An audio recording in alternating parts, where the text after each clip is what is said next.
dan perlu juga kadang-kadang harus seperti kuda. Kan suka dihalangi seperti ini. Udah fokus saja teman-teman ke depan, lurus saja. Apalagi kalau kita sudah jengkel ya, ini pokoknya buat konten video apa adanya saja daripada kagak buat, kan seperti itu ya nggak? Tukang bubur yang laku itu seperti konten kreator, seperti YouTuber yang sudah ternama dan banyak pelanggannya, banyak subscribernya. Assalamualaikum warahmatullahi wabarakatuh. Selamat berjumpa kembali dengan Kang Asik, channelnya sahabat YouTuber pemula. Bersama Kang Asik pokoknya teman-teman, apapun dan bagaimanapun tetap keadaannya kita selalu asikin saja. Dan hari ini teman-teman lihat ya, nah ini Kang Asik mau ngebubur dulu, dan Kang Asik terpaksa makan buburnya jadi di dalam di sana karena saking lakunya nih yang jualan bubur. Jadi kita nggak kebagian tempat teman-teman, seperti itu.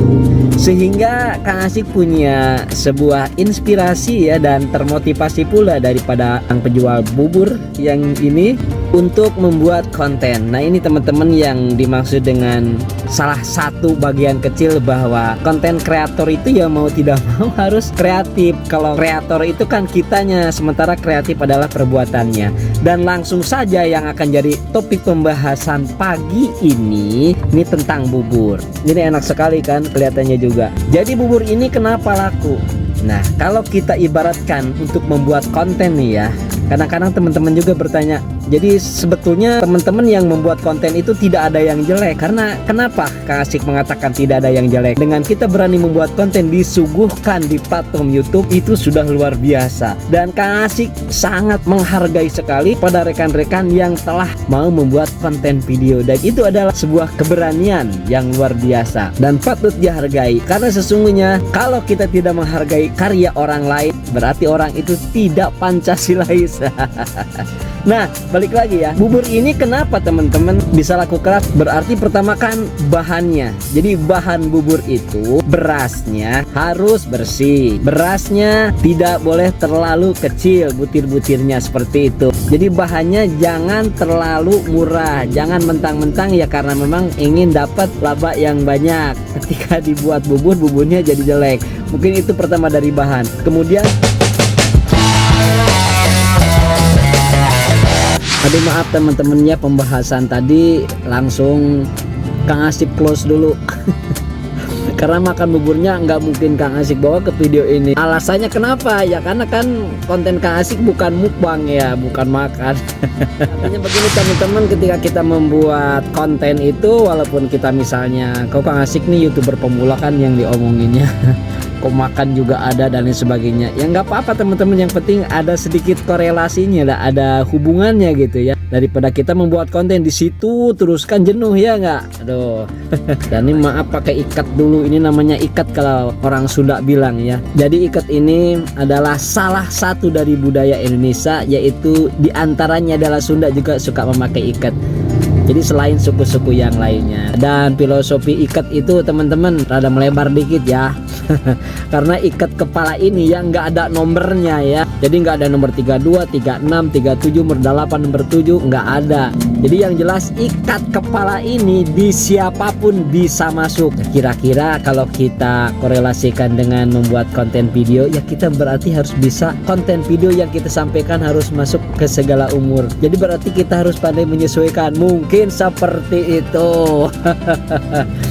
Dan balik lagi teman-teman, masalahnya bubur itu laku sekali ya. Jadi nggak bisa duduk di dalam pokoknya saking ininya. Tadi adalah berasnya, lanjutin ya. Yang kedua adalah ini bumbunya.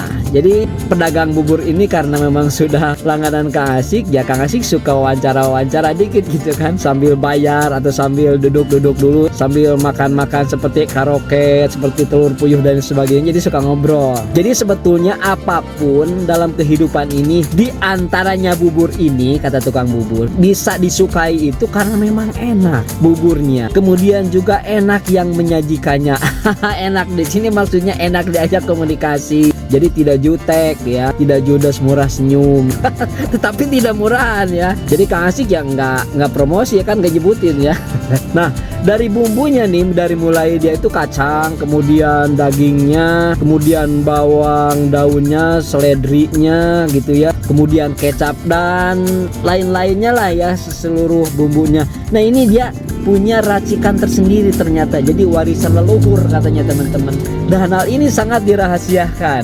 Nah, berarti kan itu tukang bubur yang laku itu seperti konten kreator, seperti YouTuber yang sudah ternama dan banyak pelanggannya, banyak subscribernya. Berarti kalau di studi komparatifkan, dibandingkan, tidak ada bedanya. Mungkin yang berbeda hanya konsepnya ya, yang berbeda mungkin cara menyajikannya. Selain itu tempatnya juga, kata tukang bubur ini, jadi tempat itu jangan terlalu ke arah modern-modern, kata beliau begitu. Jadi ke arah modern itu seperti ini. Kalau misalnya bubur itu dari salah satu daerah, misalnya dari Cianjur ya, nah itu harus ada konsep-konsep muatan budaya lokalnya dalam hal bangunannya. Jadi tidak semuanya itu keramik pinggirnya ya, kemudian dalamnya juga, mejanya juga terbuat dari besi. Kata beliau, karena kami dari daerah, jadi kami membawa budaya dari kampung. Kalau duduk di tempat, kursinya yang kayu, yang artistik lah ya, nggak lurus amat gitu. Jadi ada lekuk-lekuknya, jadi seperti pohon bulat-bulat. Kemudian mejanya juga meja yang biasa, kemudian pinggir-pinggirnya ada seperti bilik seperti itu. Kemudian ketika bukanya, katanya mungkin kalau di YouTube ya, ketika kita mengupload video ada betulnya juga, jadi harus pada jam-jam tertentu sesuai dengan langganan kita. Nah, bubur ini pun ternyata seperti itu teman-teman. Jadi bukanya itu pasti aja 4:30 atau dari jam 4 juga sudah buka. Karena apa? Jadi banyak orang yang pulang dari masjid atau memang yang olahraga, yang lari-lari seperti itu, yang mau berkunjung ya ke taman-taman kota seperti itu. Jadi sudah dipersiapkan sejak dini bahwa tukang bubur ini sudah tahu kebiasaan-kebiasaan pelanggannya. Selain itu teman-teman, kata tukang bubur itu harus tahu kebiasaan yang umum. Nah, kebiasaan yang umum itu seperti ini katanya. Ketika pagi-pagi datang ke situ, karena pagi-pagi kan dingin ya, sudah dipastikan orang akan menyukai air hangat, baik itu yang putih ataupun yang teh. Jadi ciri khasnya di situ. Kalau pas datang ke situ airnya tuh panas, enak diminum emangnya juga ya. Jadi setelah Kang Asik amati 10 bulan ini yang menonton di konten video kita itu, di channel kita itu, kita tidak bisa terlepas dari namanya YouTube Analitik, karena di situ adalah tolak ukur perjalanan kita, tolak ukur proses kita. Ibaratnya kalau sekolah itu adalah raportnya mungkin ya. Dan Kang Asik perhatikan sendiri ini, yang nggak usah konten orang lain, bahwa yang rata-rata disuka itu ketika yang memang yang tidak monoton teman-teman. Kadang-kadang kalau kita ngomong di tempat itu terus ya, tidak berubah-ubah tempat dan lain sebagainya, penonton lama-lama juga akan jenuh ternyata. Seperti itu ibaratnya makan mungkin ya, tiap hari menunya itu saja, pantesan harus dirubah-rubah. Seperti itu. Makanya ya Kang Asik sarankan juga sama teman-teman, jangan terlalu malas kita untuk membuka YouTube Analitik, karena di situ teman-teman yang menjadi tolak ukur kita. Salah satu contohnya nih, ada momen terbaik kan di situ ya, ada lonjakan, ada penurunan. Nah, pada waktu momen terbaik, lonjakan dan penurunan, kita bisa lihat kan di situ. Kita tinggal mengarahkan scroll barnya di mana sih yang terbaik, di mana sih yang turun. Nah, seperti itu. Itu sangat penting sekali teman-teman. Dan terutama ketika kita menyampaikan nih sebuah materi ataupun sebuah presentasi, ya memang mau tidak mau itu harus terkonsep teman-teman. Jadi terkonsep itu seperti pola. Lah baju sendiri kalau tidak dipola tidak akan sebagus ini, tidak akan sepas ini kaos juga ya. Nah, ketika kita mempunyai pola, ketika kita mempunyai ukuran, di sana akan menyesuaikan dengan bentuk tubuh masing-masing. Makanya ketika kita membuat konten video juga, yang Kang Asik rasakan nih, antara yang dikonsep secara rinci dengan menggunakan kerangka-kerangan, itu sangat berbeda sekali dengan ketika Kang Asik langsung seperti ini live ya, langsung membuat konten video seperti ini. Bukan berarti yang dikonsep itu selalu baik ya, tidak juga, atau yang live seperti ini juga jelek ya, tidak juga. Karena kedua-duanya, apapun yang kita lakukan ada kelebihan dan keuntungannya. Jadi maka itu untuk teman-teman yang pernah berbicara ke Kang Asik melalui kolom komentar dan bertanya, mungkin ini ya Kang Asik,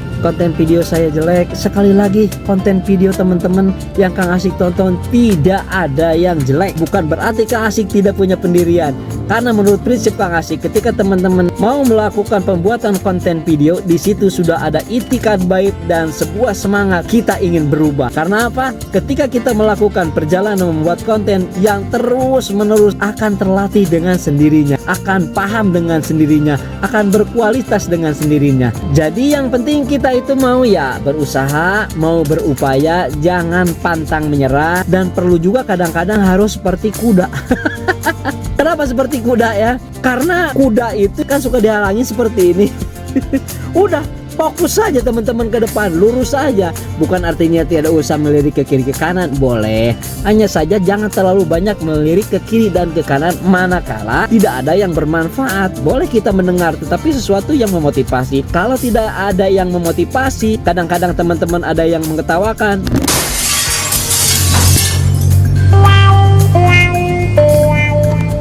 Sudahlah, biarin saja. Ibaratnya gitu adalah sebuah pupuk untuk memotivasi kita. Adapun kita pikirkan terlalu jauh, ada orang kok ngomong begini ya, mentang-mentang kita jadi YouTuber, jadi konten kreator belum sukses. Jangan didengar ya, pokoknya. GP. Emang gua pikirin, jangan terlalu dipikirkan, itu adalah toksik, tahu nggak?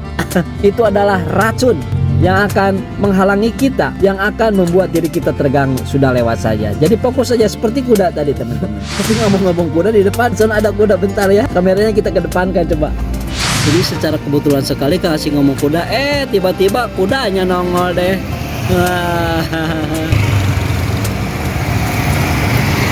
Jadi gitu ya teman-teman, kita membuat konten video, jadi jangan terlalu kaku ya. Kadang-kadang kita harus ada formilnya, harus ada memang yang terkonsepnya, tapi harus ada juga yang seperti ini live-nya ya.